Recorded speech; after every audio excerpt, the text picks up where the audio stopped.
Los obstáculos son oportunidades para reflexionar, para probar, para superarse y para crecer en la vida. Me llamo Manuel Martínez Fernández, nací en Sabadell, Barcelona en 1974. Con 4 kilos de peso fue un parto largo y complicado, tardé en llorar, por eso me pusieron oxígeno y un suero, y tras varias semanas ingresado en el hospital infantil me dieron el alta médica, aparente y oficialmente todo era y todo parecía normal. Luego con el paso del tiempo, era un bebé gordito y grandote, pero con 14 meses era muy llorón y solo acertaba a empujar el andador hacia atrás, y apenas me mantenía en pie yo solito. Sin duda algo raro me pasaba, pero el pediatra no daba solución ni diagnóstico alguno, por eso mis padres me llevaron a un médico, a un pediatra privado que les recomendó una vecina. Desde la primera visita el diagnóstico fue muy claro, el niño tenía una parálisis cerebral infantil, es decir, dificultad en todos los movimientos y el habla. Pero la recuperación era posible, y también llegaría a poder andar, pero cuando fuera algo más mayor, eso sí, a base de mucha gimnasia, mucha constancia y siguiendo al pie de la letra con sus indicaciones, pues si no, me quedaría sentado en un rincón de casa sin saber y sin poder hacer nada. En pocos meses de tomar medicación y de iniciar la rehabilitación, dejé de llorar y empecé a gatear mejor, y también a quitarle los juguetes y a montarme en el triciclo de mis hermanas. La verdad es que, con mis 5 hermanos mayores hablando y contando cuentos y chistes en casa, mi estimulación estaba más que garantizada y casi durante las 24 horas del día. Tras recibir la rehabilitación o estimulación temprana, sobre los 3 años empecé el parvulario en un colegio de educación especial para niños con discapacidad física, pues finales de los años 70 la integración escolar aún era un sueño inalcanzable, pero en verdad, ese colegio también estaba lleno de niños, de murales, de canciones y de juegos infantiles, exactamente como cualquier otro colegio.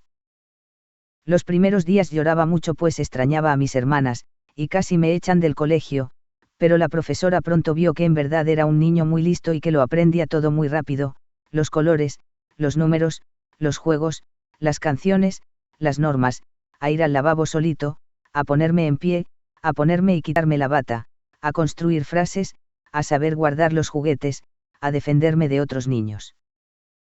Con 6 años, además de empezar a caminar solito, también me gustaba pintar y hacer muchas fichas de escritura, ya conocía muchas letras y ponía mi nombre, pero mi letra no mejoraba lo suficiente, por ello mi profesora ya trajo a clase una máquina de escribir eléctrica de color azul, la cual, había que tener mucho cuidado de no estropear, pues también la usaban otros niños mayores del colegio.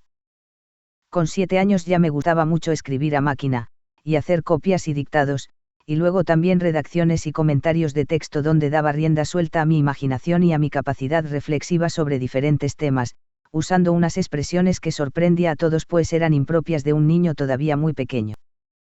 Cada vez habían más niños y el colegio se hizo pequeño, por eso a principios de los 80 nos trasladaron a otro edificio cercano y más grande, con mayores posibilidades de adaptación con rampas y un ascensor.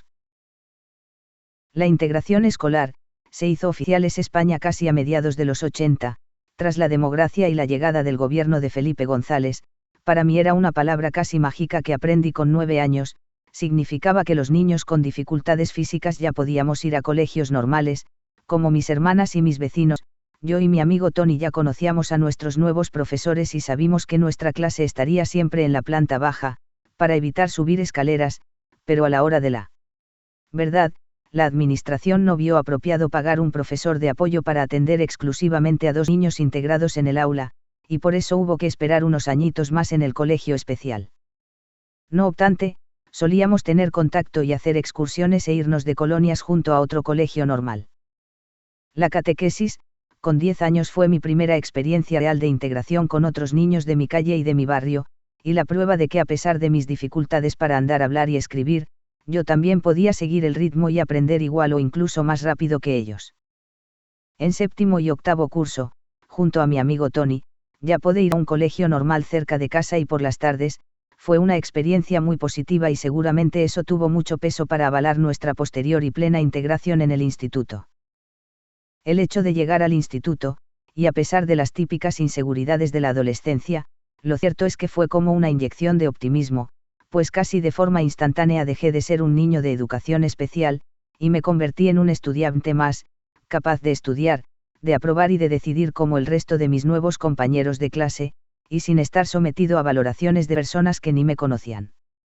En el instituto los compañeros nos ayudaban mucho pasándonos los apuntes de clase, también tuvimos a un profesor de apoyo, pero solo durante 2 horas a la semana, para ayudarnos con el manejo de la calculadora y a plasmar las fórmulas matemáticas sobre el papel. Tras hacer la selectividad con el ordenador, llegó la Facultad de Derecho en la Universidad Autónoma de Barcelona, donde también tuve mucha ayuda del Programa de Integración de Universitarios con Necesidades Especiales, el PIUNE, donde sus objetores de consciencia y los voluntarios me acompañaban a ir por el campus, a hacer fotocopias de los apuntes de los compañeros de clase, o para ir a hablar con los profesores. En la facultad ya había ascensor pero no habían barandas en algunos tramos de escalera, y para facilitar mi autonomía fueron necesarias campañas fotográficas para concienciar de esta necesidad, las pusieron poco antes de licenciarme, pero las pusieron. Además de leyes, en la universidad también aprendí que todos somos personas con obstáculos por superar, y que es importante ser sincero y mostrarte tal cual eres ante los demás, pues ahí es como la gente se conoce de verdad y surgen las grandes amistades. Cuando dejas atrás tus miedos y perjuicios es cuando la gente puede conocerte de verdad, y entonces la discapacidad u otras presuntas diferencias dejan de tener importancia y simplemente desaparecen, y es entonces cuando ya solo se ve a la persona, al ser humano, con sus capacidades, sus habilidades y sus potenciales.